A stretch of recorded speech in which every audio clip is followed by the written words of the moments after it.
Alright, Biggie here. Welcome to Biggie's YouTube channel. I'm on part 3. I think it's that many. Part 3 of this. Excuse me a minute. I thought I was prepared for this. Oh, shit. Fucking Adam Mountain fucking do. God damn it. Anyway, it's Biggie here. Now I'm agitated. Anyway, they call him Bishop Speed, whatever the fuck you want to call me. Fuck it. Like I said, part 3, that many of this, where I talk about people who have influenced my drag racing. I don't know. I'm not gonna call it a career because obviously I haven't made a red fucking cent yet off the shit. So it's far from being a fucking career. Because to be a career, you gotta make money, and I ain't made shit. I spent a lot of fucking money, but I didn't make any. So, that being said, part 3. 3 times, you get it? Haha. Anyway, yeah. I'm fucking tired. Anyway, today's story is going to be Rick Medence. Most likely you didn't hear of him, and hey, I didn't expect you to hear of him anyway, because he's a local guy. What the hell? Let's see. I originally knew him from back in the early 1990s.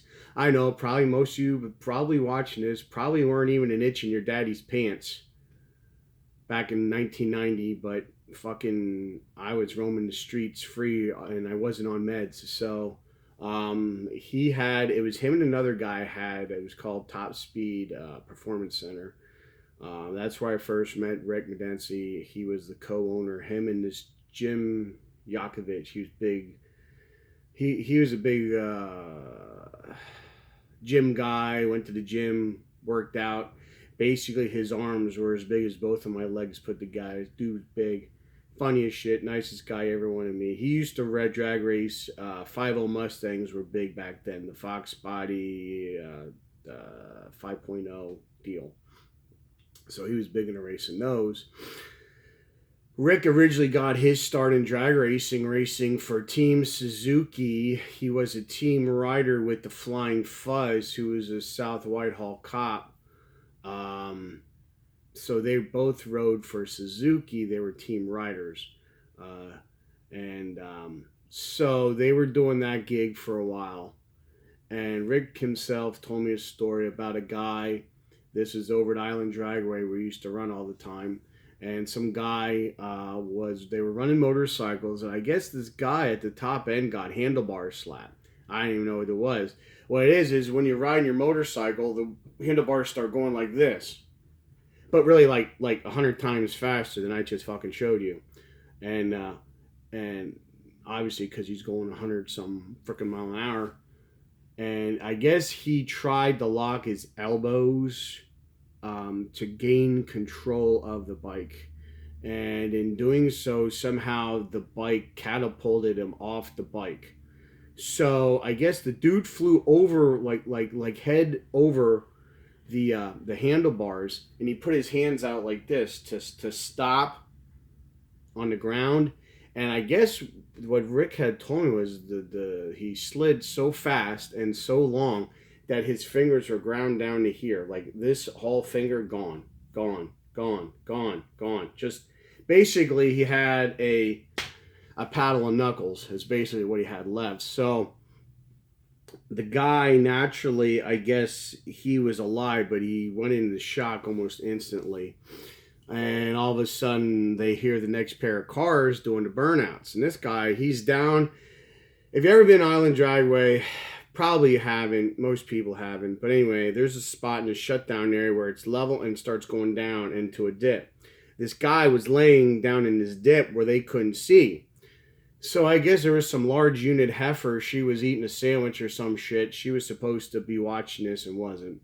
Rick comes running up and she goes, okay, I'm on my lunch break. So Rick runs up, basically puts his own life in danger, and I guess waves his arms and gets him to stop the cars and says, you got a body laying down there. I don't know what the hell's going on. Told him what happened. So they rush down there. Needless to say, unfortunately, the guy died, I guess, in the ambulance on the way to the hospital. Unfortunate for him, and if someday the people who recognize this story, my condolences to them for losing, somebody. Um, I seem like an asshole, but I do care. And somebody passes away in the drag racing community, I feel it. And my condolences and whatever, everything that goes with that.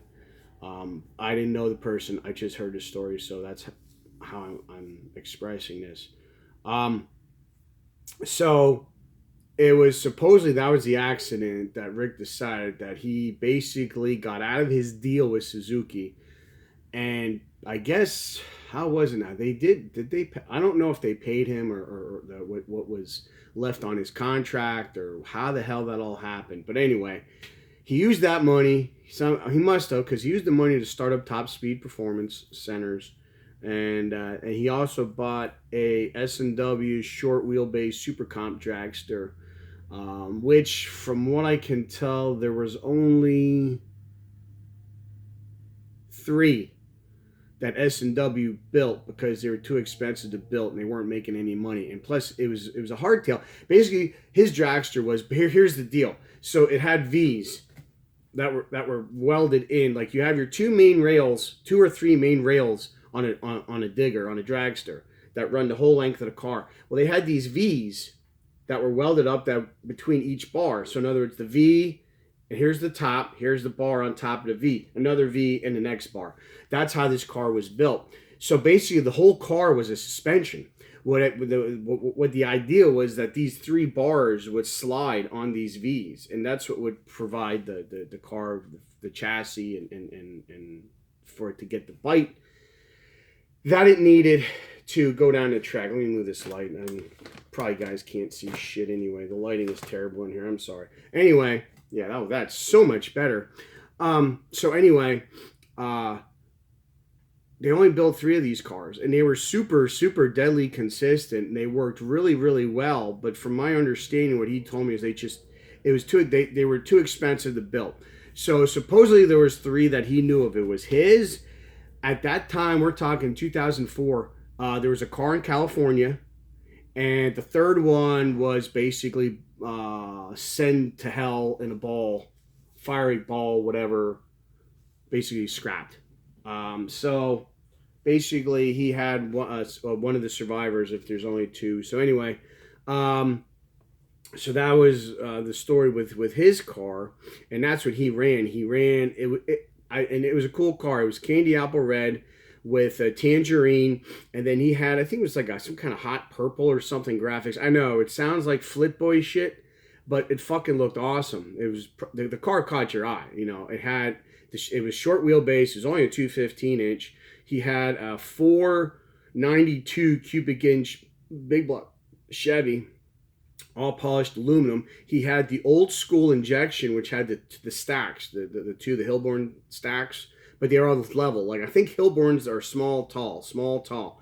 His were all the same. They were all tall. And I'm not sure which fuel injection that is, but that's what he had. So he had those polished. He had polished wheels on it and all kinds of shit. I mean, it ran on alcohol. And from time to time, we would mix nitromethane into it. I think the one day we ran as high as 30% of nitromethane with the alcohol. Anyway, that day, it was low humidity. We ran, I think we went 7. I think we were in like the 7.2, 727, 728. About 179, 181 mile an hour range we were doing in a quarter with this thing. We were on a freaking tear. But anyway, that was about his car, blah, blah, blah. Anyway, killer dude. Like, fucking, he was the kind of guy, with his reaction times, he was always on kill mode. The dude every time he took the car out, he came home with a check. He was always like 000, 001. I think his worst light was like like a 007 or some shit like that, And then he'd be really pissed. Which brings me to another point. He ran it like a business, which kind of took the fun out of it a little bit. But I understand why. I understand what he was trying to do, what the deal was. I get it. So that's that. Cool dude. he introduced me, and this is another. I gotta do another video on Tom Goldman. He introduced me to Tom Goldman, who I mentioned in I think Jack Madius. I think I might have mentioned him in all two previous. I know definitely Jack Madius's video of story time. I mentioned Tom Goldman. Like I said, Northeast Division. He's a fabricator guy, stock, super stock. He runs super gas. He has, I believe it's a 53. I want to say. I could be wrong.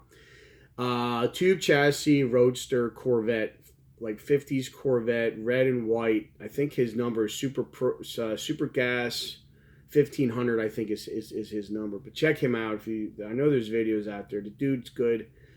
He's got some Wallies that he's won. He's got some awards for best engineer for building Jack Madius' cars, by the way.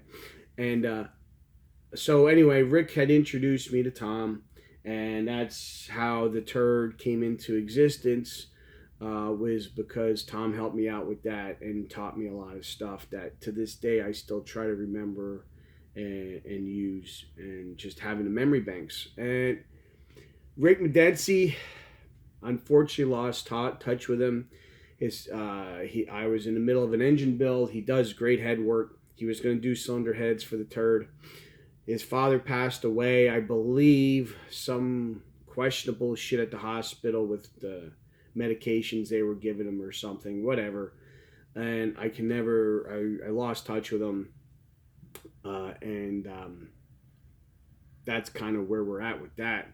But the engine got done. I met another cool dude who I'm going to do a separate video on, Jason Leindecker. Who has Coopersburg Auto Parts, who is owner and CEO of Leindecker Race Engines.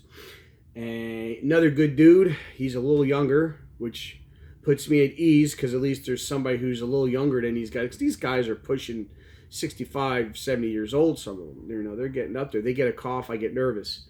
A lot of knowledge these dudes have. So it's nice to have a younger guy who has this knowledge that I know who's going to be around to help me out when I get in a jam. But yeah, I'm going to do a video on Jason. I want to call him. I was going to call him today.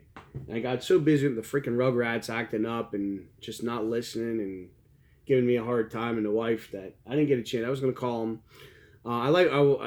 If I can for you guys, I want to go to his shop and do a video of just do like a shop, like a virtual like shop tour of his place, because I've been there a couple of times. It's great. Him and his wife run it. Cool people. Really chill. He knows like stuff unbelievable. I mean, it really is LS stuff. You know, all that. He specializes in Chevy, but he can do basically anything, you know, because basically all motors are the same thing. They need air, spark, and fuel. That's it. They're not really that complicated. But this guy knows what the deal is and how to make them run a decent number. So, anyway, that's Rick Medence for you. Good dude. I hope someday maybe I'll run into him again and catch up with him, but I highly doubt it. But because I drove by his place a few months back, and there's stuff overgrown in the trailer, and I know the dragster's in the trailer, so you know that thing hasn't seen the light of day for probably since Nam. So, but anyway, I want to give a big shout out to a couple people. I want to shout out to Zilla Chronicles 52 Latimer. Much love for him. He's in my dot, and basically, if other than the people I just mentioned, I ain't got nobody. Like I said, everybody hates me, nobody likes me, and I really don't give a shit. So, you know, I try to stay humble. I get tired, I get pissed off. What happens, you know? So anyway, like and subscribe. Like I said in the last video, even if you hate me, just subscribe. Do me a favor so I can at least get monetized. So I get paid for this ridiculous shit. So at least can do me that favor, and maybe one day you'll be on the side of the road with a flat tire, and maybe I'll stop off and help you change your tire, even though I'm an asshole. Whatever, you know. So like and subscribe. Watch out for each other. Take care of each other. We'll see you next time on Big E's.